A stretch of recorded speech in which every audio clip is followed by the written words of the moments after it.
not being a spinning ball, flying around the sun with Babylonian god planets and Pluto.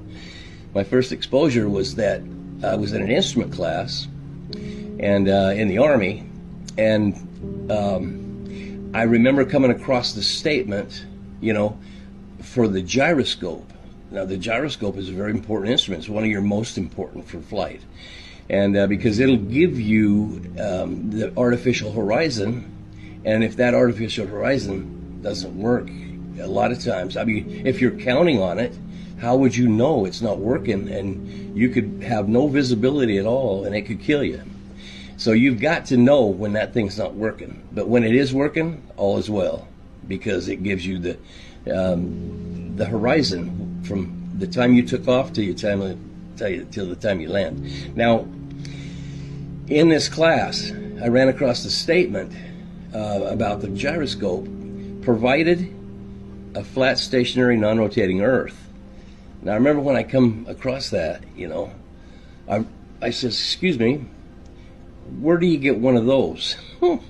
And we launched a discussion, in 1978 about the Earth being flat. And we had the same horse laughs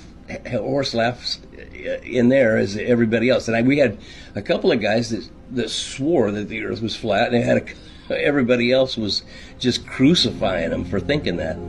And I was just amazed.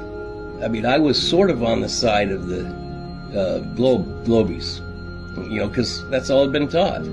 But at the same time, I'm thinking, well, how in the world is this thing only going to work on a flat, stationary, non-rotating Earth? That doesn't make sense. And then they shut us down after about 15 minutes of discussion and told us to be quiet. And they said, there's only 2 questions on the test. No matter what you do with those 2 questions, just get the rest of them right. Okay. All right. 2 questions. And I got them both right. But I had to be a flat earther to do it. They were seeing me coming. You get this look, they keep glancing over and, they nod to each other and everything. I'm sitting there, I'm cooked, and they said, Mr. Anderson, would you like to ride up front with us? Yeah, of course I would. The one thing I did need was sleep. I needed it bad, man. And I'd been partying, and it was terrible. So, but I couldn't pass. And I sat up on the jump seat between the pilot and co-pilot, a major and a captain, in the Air Force. And we went back to Honolulu. Now, in this flight, this is crazy, because we get through 20,000 feet, and it's 10:30 at night. We get through 20,000 feet, and the sun comes back up. And I'm looking at it thinking, what's with that?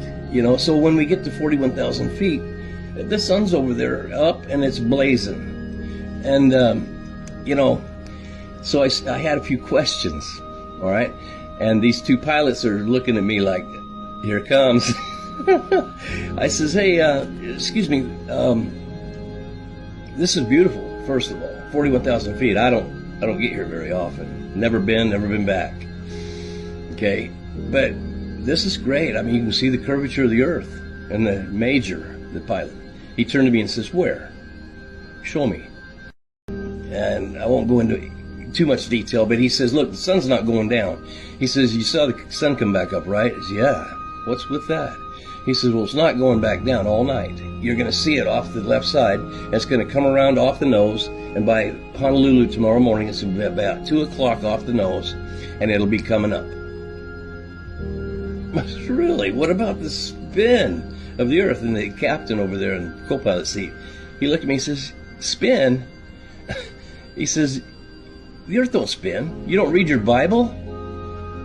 Now, that shut me up big time right there, because I hadn't read the Bible ever, okay? So I didn't know what it said. Don't you read your Bible? Okay, great. You got my work cut out for me. So we get to Honolulu, and, the only thing that spun on me when we got to Honolulu was my head, because I saw the sun all night. It didn't go down. The Earth ain't spinning, and there's no curve. So I get out of the plane, and he says, oh, one more thing. He says, if the Earth is supposed to be round, like they say, okay, it's 8 inches per mile squared. That's the math on the curvature. Go find it. Look for it and go find it.